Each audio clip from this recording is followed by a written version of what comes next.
Hello दोस्तों, कैसे हैं आप लोग। आशा करता हूं आप सभी स्वस्थ होंगे, मस्त होंगे और पढ़ाई में कम्प्लीटली व्यस्त होंगे। मैं रत्नाकर सिंह आप सभी का स्वागत करता हूं एक बार फिर से आपके अपने YouTube channel Ratnakar Singh mathematics में। पिछले वीडियोस में हमने क्या किया था, पिछले वीडियोस में हमने इलेक्ट्रिक फील्ड के कॉन्सेप्ट को अच्छी तरीके से डिस्कस कर लिया था, इलेक्ट्रिक फील्ड लाइन की प्रॉपर्टी को अच्छी तरीके से डिस्कस कर लिया था, इलेक्ट्रिक फील्ड लाइन क्यों इंटरसेक्ट नहीं करती आपस में उसको भी अच्छी तरीके से डिस्कस कर लिया था। आई होप वो वाली वीडियोस, पिछली वाली वीडियोस आप लोग देख के आए होंगे। तो जो बच्चे पिछली वाली वीडियोस नहीं देख के आए, सबसे पहले वो वीडियो देख के आए, क्योंकि अगर वो वाली वीडियो नहीं देख के आएंगे तो आगे आने वाली वीडियोस आपको नहीं समझ में आएगी। मैं हमेशा बोलता हूँ कि अगर आपने पिछली वाली वीडियो मिस करी है तो सबसे पहले वो कंप्लीट करिए, फिर आगे बढ़ते चले जाइए। ठीक है, तो चलिए स्टार्ट करते हैं। आज हम पढ़ने वाले हैं क्या, electric field intensity due to a point charge. ठीक है,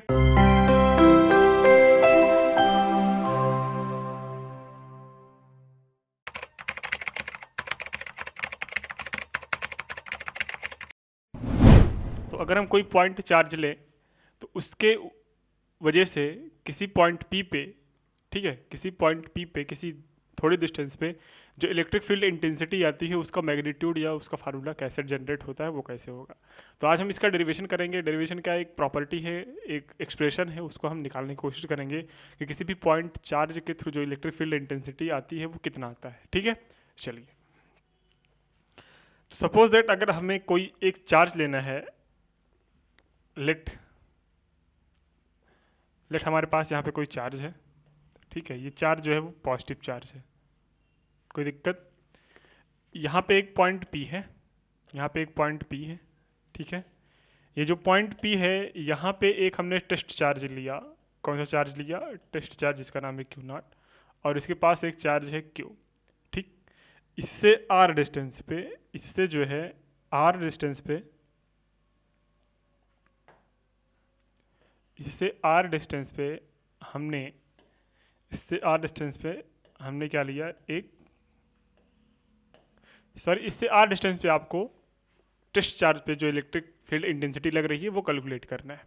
ठीक, तो यहाँ पे जो इलेक्ट्रिक फील्ड आएगा, आपको पता है कि जो इलेक्ट्रिक फील्ड जनरेट होता है, इलेक्ट्रिक फील्ड इंटेंसिटी जो होती है वो क्या होती है, E is equals to F by Q0। आप बोलोगे हाँ सर इतना तो समझ में आया। कहाँ पे? इस पे जो इलेक्ट्रिक फील्ड जनरेट हो रहा है, इस पे जो फोर्स एग्जर्ट कर रहा है इस चार्ज की वजह से, तो कौन सा फोर्स है? Electric field intensity F is equal to E is equal to F1 Q0। नहीं समझे? अरे भाई, जब इसके इलेक्ट्रिक फील्ड में ये चार्ज जनरेट करेगा तो इलेक्ट्रिक फील्ड इंटेंसिटी जो आती है वो क्या आती है, पर यूनिट टेस्ट चार्ज पे कितना फोर्स लगा रहा है ये वाला चार्ज, वही तो होती है इलेक्ट्रिक फील्ड इंटेंसिटी, है ना। लेकिन क्या हुआ, लेकिन फ्रॉम कूलाम लॉ से क्या हुआ, इन दोनों के बीच एक फोर्स ऑफ इलेक्ट्रोस्टैटिक फोर्स लगेगा। तो फ्रॉम कूलाम्स लॉ क्या हो जाएगा, कूलाम्स लॉ से जब हम चेक करेंगे तो क्या आएगा, F इज इक्वल टू होगा यहाँ पे Q1 मतलब Q है और वो Q0 है ना, अपॉन में विच डिस्टेंस R² है, और यहाँ पे K एक कांस्टेंट है। बात समझ में आ रही है? आप बोलोगे हाँ सर इतना तो समझ में आ रही है। फिर क्या होएगा, फिर यहाँ से आप देखेंगे तो E की वैल्यू क्या है, F बाई क्यू। E की वैल्यू क्या है, F बाई क्यू। ठीक है, तो E की वैल्यू रख लो, तो E इज इक्वल्स टू यहाँ पे क्या हो जाएगा, E इज इक्वल्स टू हो जाएगा, F की वैल्यू क्या है यहाँ पे, K Q0 अपॉन R², और अपॉन में क्या है, Q0। तो यहाँ से एक चीज़ आप देखिए, Q0 से Q0 क्या हो जाएगा, कैंसिल हो जाएगा। ठीक है, जब Q0 से Q0 कैंसिल हो गया तो E की जो वैल्यू आएगी यहाँ पे क्या आई, KQ upon R², KQ upon R²। तो यहाँ से एक चीज़ हमें दिख रही है कि E इज इक्वल्स टू, अगर ये कांस्टेंट है तो ये हो गया ऐसे और ये हो गया 1/R², है ना। बात समझ में आ रही है? इसके ऊपर हम ग्राफ बाद में डिस्कस करेंगे, लेकिन इसका थोड़ा और एक्सपेंड फॉर्म लिखेंगे तो क्या हो जाएगा, E is equals to 1/4πε into Q upon R²। ठीक है, अगर हम इसको ग्राफिकल वेक्टर फॉर्म में लिखना चाहें तो इसको हम कैसे लिखेंगे, यहाँ पे एक R कैप आ जाएगा इसका डायरेक्शन। तो ये हुआ आपका एक वेक्टर फॉर्म, और इसको आप एक बॉक्स में बंद करके रख लीजिए। ठीक है, ये हुआ आपका एक्सप्रेशन। कोई दिक्कत? कोई दिक्कत है? बिल्कुल नहीं। अच्छा, अब हम अगर इसके ग्राफ के थ्रू देखें, अगर हम इसके ग्राफ के थ्रू देखें, कैसे? अगर हम इसका ग्राफ बनाएं सर इसका, तो क्या होगा? इलेक्ट्रिक फील्ड इंटेंसिटी जो है वो चार्ज बढ़ाने पे बढ़ रही है ना? तो अगर ये ई ये है और क्यू ये है, तो ये एक स्ट्रेट लाइन मिलेगी। कैसे मिलेगी? Straight line. सिमिलरली ये तो पहला हो गया। अगर हम दूसरे की बात करें, दूसरे की बात करें, ई डायरेक्टली प्रोपोर्शनल टू 1/r²। ठीक, इसका मतलब अगर हम एक चीज़ घटाएं तो दूसरी क्या होगी? एक चीज़ बढ़ाएं दूसरी घटेगी। मतलब कोई चीज़ स्टार्टिंग में पहले ज़्यादा रही होगी, क्योंकि जब आर छोटा रहा होगा, जब आर यहाँ से रहा होगा तो ई हाईएस्ट रहा होगा। लेकिन जैसे जैसे आर बढ़ रहा है वैसे वैसे हमारा क्या हो रहा है? ई छोटा होता चला जा रहा है। ठीक है, ये हुआ अपना r² और ये अपना हुआ ई। लेकिन कभी कभी क्या करता है, कभी कभी यही ग्राफ जो है ऐसे पूछेगा। कैसे पूछेगा? ये पूछेगा कि अगर ग्राफ में ऐसे लिखा हो, कैसे सर? ये हो ई और ये हो 1/r², टोटल 1/r² हो गया है।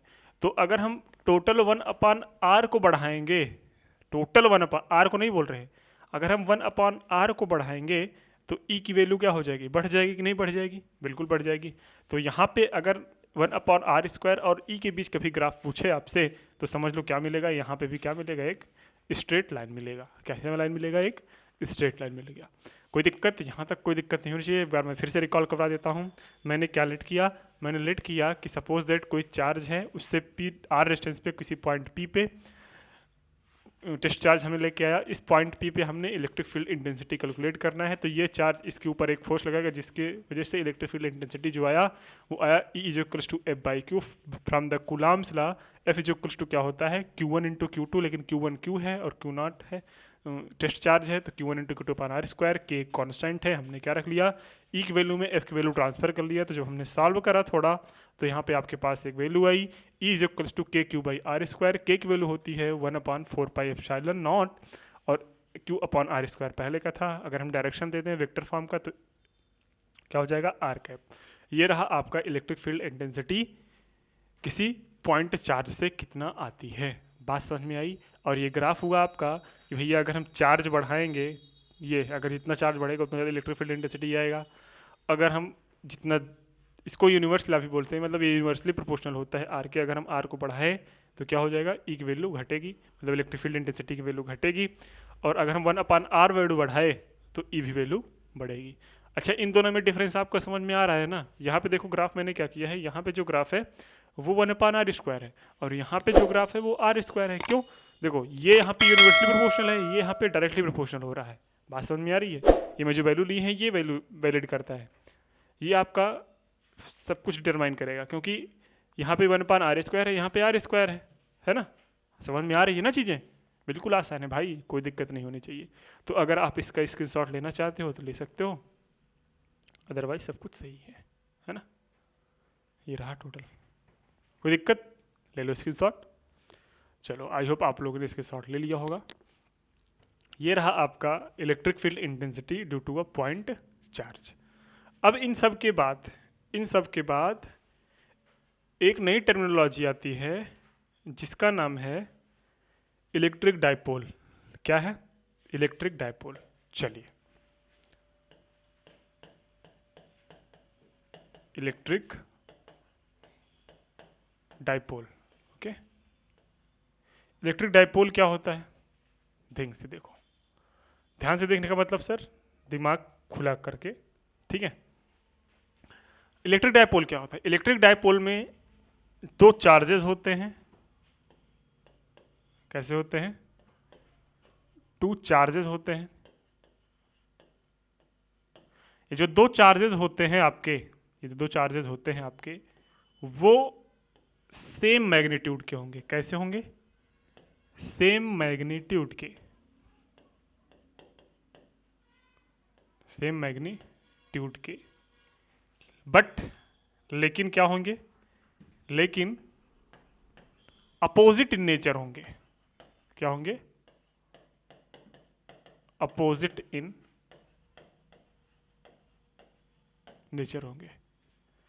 जो कि किस में रखे जाएंगे? एक शॉर्टेस्ट डिस्टेंस में रखे जाएंगे। कैसे रखे जाएंगे? शॉर्टेस्ट डिस्टेंस में रखे जाएंगे। सर ये कुछ हमें बातें समझ नहीं आ रही हैं, क्या क्या आप लिखा दे रहे हैं ना।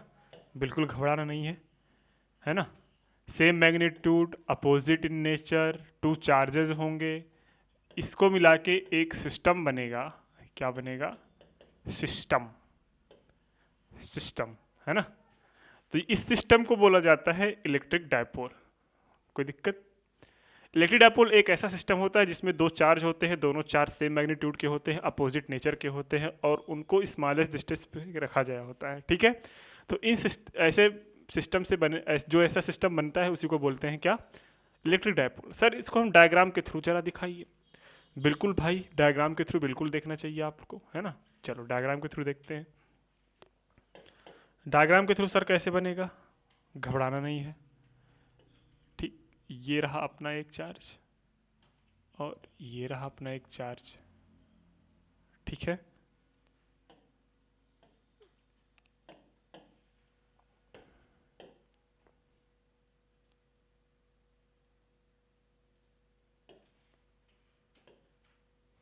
ये रहा एक पॉजिटिव और ये रहा एक निगेटिव। पॉजिटिव मतलब सर देखो, पॉजिटिव, ये रहा अपना एक पॉजिटिव और ये रहा अपना एक निगेटिव। ठीक है। पॉजिटिव और निगेटिव दोनों का चार्ज जो है, दोनों के ऊपर जो चार्ज है वो क्यू चार्जेस हैं। क्या है? क्यू चार्जेस हैं। इसके बीच का डिस्टेंस, इसका जो सेंटर है, बीच का जो सेंटर है वो है ओ। क्या है? ओ। यहाँ से यहाँ तक के बीच की दूरी एल है, यहाँ से यहाँ तक के बीच की दूरी क्या है? एल है। बात समझ में आ रही है? तो टोटल डिस्टेंस क्या हुआ? 2L हुआ। बात समझ में आ रही है ना। तो ये जो सिस्टम बना, ध्यान से देखो, same magnitude, Q Q, opposite in nature, shortest distance क्या हुआ? 2L हुआ। ये जो पूरा आपके पास सिस्टम बना, इसी को बोलते हैं इलेक्ट्रिक डायपोल। ठीक है। Electric dipole is a system in which two charges of equal magnitude but opposite nature are situated in ऐसे हम बोल सकते हैं are arranged in the shortest distance। ठीक है। मतलब छोटे से डिस्टेंस में वो दोनों चार्जेस क्या रखे गए हैं? अरेंज किए गए हैं और उनके बीच का डिस्टेंस 2L होगा और उसमें से चार्ज जो दोनों होंगे वो आपस में इक्वल होंगे। बात समझ में आ रही है? कोई दिक्कत? तो अगर हम शॉर्ट फॉर्म में बनाना चाहें इसको थोड़ा, तो क्या होगा? एक चार्ज ये हुआ, इसका क्यू है, एक चार्ज ये हुआ, इसका क्यू है, इसके बीच का डिस्टेंस क्या है? 2L है। ये माइनस हुआ और ये प्लस हुआ। ये हुआ आपका इलेक्ट्रिक डायपोल। यही तो है आपका इलेक्ट्रिक डायपोल, है ना। इसी को बोलते हैं इलेक्ट्रिक डायपोल। ठीक। अब इलेक्ट्रिक डायपोल तो सर आ गया। इलेक्ट्रिक डायपोल का जो डायरेक्शन होता है, इसका भी एक डायरेक्शन होता है। क्या होता है?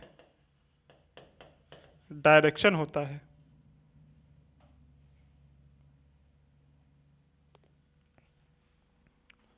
अच्छा, डायरेक्शन सर कैसा? ध्यान से देख लो। इलेक्ट्रिक डायपोल एक मोमेंट होता है। क्या होता है? मोमेंट। इसका नाम होता है electric dipole moment. Electric dipole moment. तो नेक्स्ट हेडिंग है इलेक्ट्रिक डायपोल मोमेंट। सर ये कैसे कैलकुलेट करते हैं ये बताइए, है ना। इलेक्ट्रिक डायपोल मोमेंट कैसे कैलकुलेट करते हैं? ध्यान से देखो। इलेक्ट्रिक डायपोल मोमेंट जो होता है उसको हम इंडिकेट करते हैं मेरे भाई पी से। कैसे? पी से। और ये एक वेक्टर क्वांटिटी है। ठीक। ये क्या है? Vector quantity.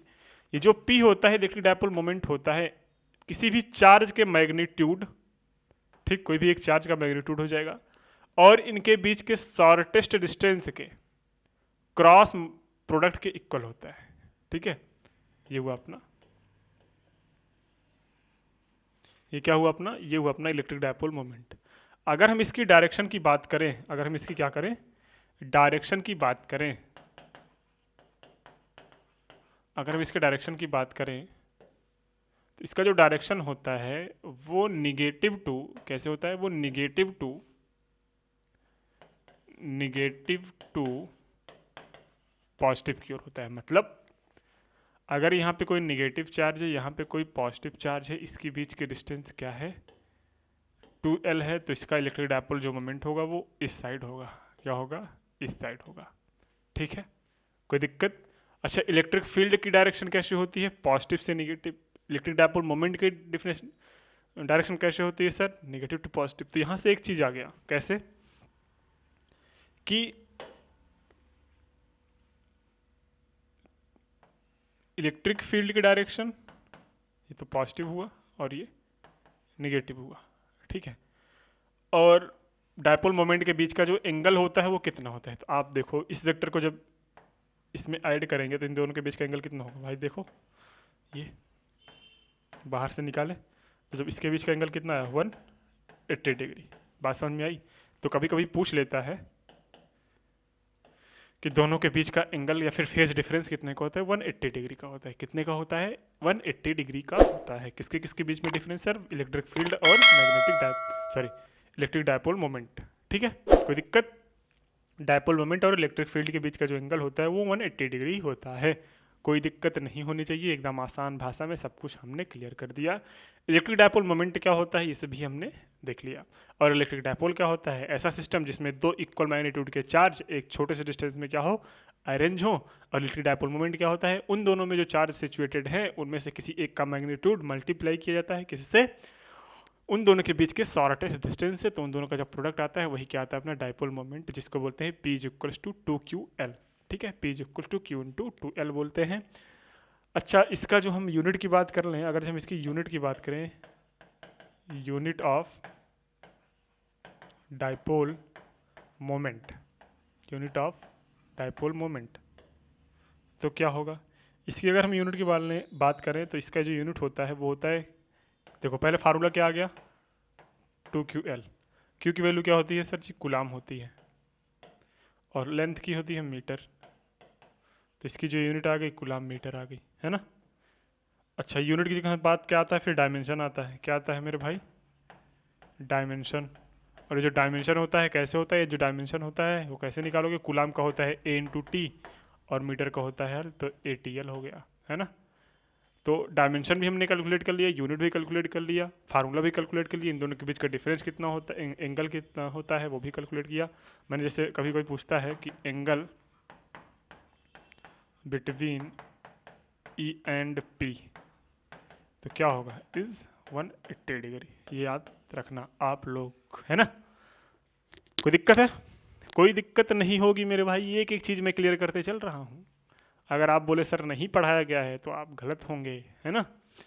तो हम बात करेंगे नेक्स्ट वीडियो में इलेक्ट्रिक डायपोल की वजह से एक्सियल पोजीशन में, इक्विलेटरल पोजीशन पे, है ना, इसको बोलते हैं ब्रॉड पोजीशन, उसके और एनी पोजीशन पे किसी भी पॉइंट पे इलेक्ट्रिक फील्ड इंटेंसिटी कैसे कैलकुलेट किया जा सकता है।